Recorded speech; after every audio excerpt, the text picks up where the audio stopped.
Amarzoni beberkan nama buah hati kedua, diambil dari bahasa Minang. Amarzoni beberkan nama dan arti buah hati kedua. Amarzoni dan Iris Bella begitu bersyukur atas kelahiran anak keduanya. Anak kedua mereka lahir dalam kondisi sehat dan tanpa kekurangan. Terkini, Amarzoni mengungkapkan arti nama anak kedua yang memiliki sebutan The Queen is Born. Bapak dua orang anak itu menjelaskan jika nama yang diberikannya adalah sebuah doa dari orang tua untuk masa depan anaknya. Karena saya percaya ketika anak perempuan lahir atau anak laki-laki di saat itu juga sudah ditentukan jodohnya, jodoh doa, dan keinginan saya putri saya bisa jadi ratu yang nantinya bisa mendapatkan seorang raja yang membuat dia memberi tata mahkota untuk putri saya paling tinggi di atas segalanya setelah istri saya pastinya, ujar Amarzoni. Dalam kesempatan itu, Amarzoni membeberkan nama tengah putrinya yang diambil dari bahasa Minang. Nama tersebut memiliki arti perempuan yang karismatik.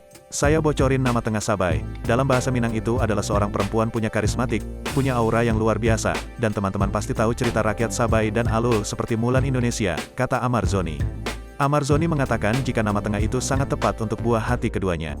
Saya mau menempatkan dia seperti sangat lembut, penyayang keluarga, dia menjadi ganas saat orang yang disayanginya itu tersakiti, jadi saya ingin naruh nama dia, ujarnya.